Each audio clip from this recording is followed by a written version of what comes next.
Hey, this is Chris. You ever worry about the end of the world? It's a fun subject. The end of the world. The end of the world as we know it. Oh, I guess like 5 or 6 years ago,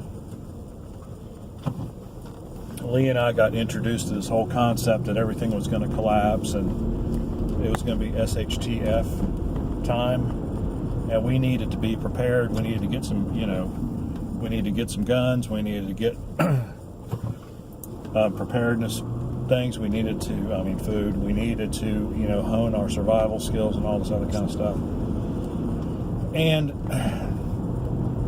we joined a group. It was supposedly a bunch of survivalists. It really wasn't, but like 2 or 3 of them might have been survivalists. The rest of them were just, playing at it. And, read stuff on the internet. And it's like how everything was so bad. And, it was, everybody, it just seemed like everywhere I turned to read something or look at something on the internet, it was, there was a lot of it out there. And, by people written and, produced by people who seem to, be pretty reasonable folks. And, well, you fast forward 6 years later and you realize that things might not be as good as they used to be, but they're not really close to collapsing. And the reason for that is really simple. This system that we live in is so big and so huge and so vast, and there's so much inertia built into it. You think back to the history of empires around, in history, and of course the Roman Empire comes to mind first, because I think in many ways our history right now is kind of mirrors what happened to them. But it took, how long did it take for that empire to fall? It existed for, 500 years, more or less. Longer than that. Well, about 500 years. But, long after everything was really in the toilet, it was still there. And it took another couple, it was in bad shape in the 200s AD.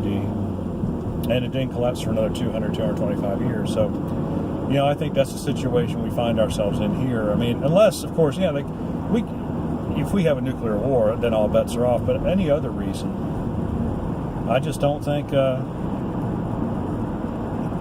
don't think there's going to be a nuclear war, because I don't think anybody's that stupid, because everybody knows that everybody dies if we have a nuclear war. So nobody's that dumb. I don't care how much they posture. But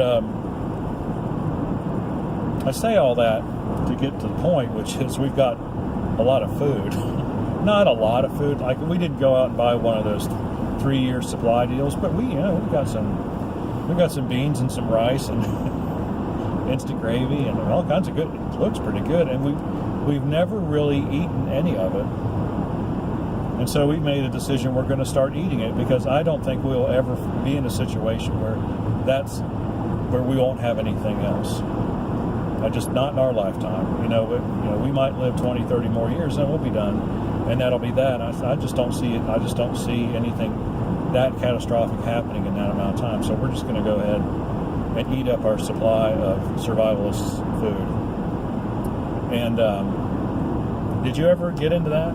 Did you ever, buy into that? I did for a while, but I tell you what, week after week after week, you'd read stories about how bad it was going to be, how things were imminently going to fail, and it's like the boy that cried wolf. After about a year and a half, I just got so fatigued by it, and after about 2 years, I was just done with it. And that's kind of where I'm at right now. It's like I don't even pay attention to it anymore. So anyway, if you have any comments, take some time, write them down, and type them out. Voice dictate them in the section below. Like and subscribe.